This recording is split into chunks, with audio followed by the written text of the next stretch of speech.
My name is Oliver Seacat, and I'm an educator.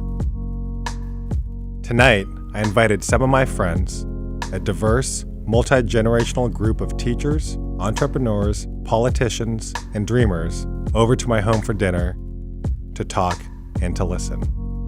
The only common thread between us is that we care deeply about the future of education.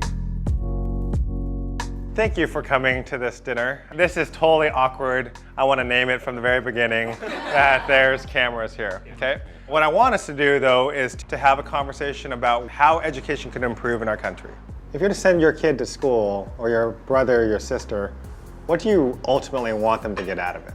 I'd like my children, grandchildren, great-grandchildren to be able to think critically, question everything, be curious about everything. 100% agree. Just because technology makes everything easier, you shouldn't be less curious or less resourceful. You should be even more. I learned how to fix everything in my house off YouTube, right? I mean, but you got to be resourceful to figure that out, to even log on and figure all that kind of stuff out. But I want my boys to grow up and be resourceful, because then you can start solving small problems and then big problems, and maybe one day you'll sit around at a Jeffersonian dinner and talk to 14 complete strangers and pour your heart out, you know what I mean?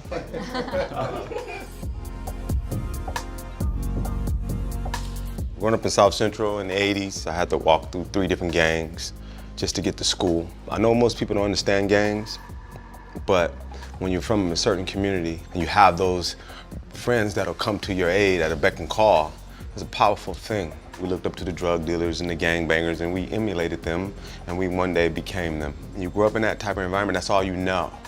That's why it's so important that our kids be exposed to different environments. Once I stepped out of South Central and saw the Grand Canyon for the first time, it blew my mind. It was like there's a God, something bigger than South Central, and I wanted to see more. And that was the seed that changed me.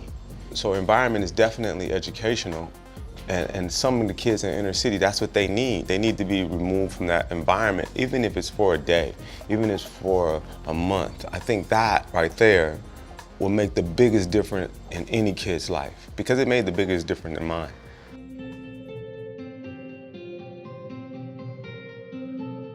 My parents immigrated from the Philippines to Orange County, Santa Ana first, and then Irvine, California, predominantly all white. I think Paul and I might have been the only 2 Asians there at the time, and that's completely changed now. My name's Oliver. They already started with assimilation even before I was born. And the whole idea of assimilation and taking away your identity and assimilating to the dominant identity was the environment that I grew up in. That's how you succeed. And I think that overall, while it helped me become individually successful, has shaped me in a way to believe that not everyone has the ability just to assimilate that quickly, just by changing your name and getting rid of your accent. Yes, individual effort, it'll take you most of the way there, but not all the way there. And that there is a role that we all need to play to support a community so that everyone has an equal chance.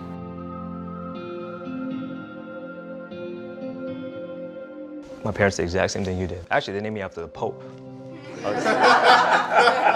So, I mean, no pressure there, you know what I mean? Like, we ate Vietnamese food 6 days a week. And we ate American food every Friday night. My goal is to evoke some sort of memory in the customer. You want everybody to come in and like, oh man, oh, I know what that is. Like, this is cool. We're already kind of awkward when we all sat down, right? Like, it was like, who the hell are these people? Like, do I even belong here? But then you get food, and food speaks to everybody. Food brings people together. My parents would always joke around and they'd be like, you're such a bright kid, if only you had papers.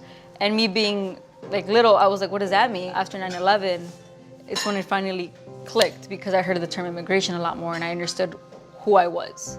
So once like 9/11 happened, it was a lot like, okay, I'm in elementary school, but my middle school stuff is like, okay, Diana, you need to go to college, because that's the only way you can do something with your life. I was very much like, I'm gonna get good grades, I'm gonna go to good high school, and I'm gonna go to college. And that was like my plan as like a 6th grader, which I think is pretty interesting to me now, because I have no plan.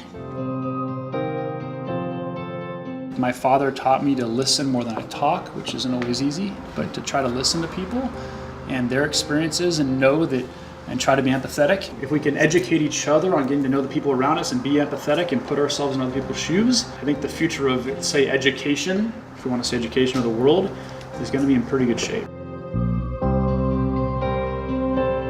I think it's clear to me that even though we're coming from all walks of life, we are the same, as someone was saying earlier, I walk away from this experience with a lot of love and understanding that we all have kids and we all have families and businesses, and we shape the world by the way we teach them. Tonight, I realized that we aren't as divided as our Facebook feed suggests. I would encourage everyone to bring people together in a comfortable atmosphere to talk about important things like education. We can do more together than we can alone.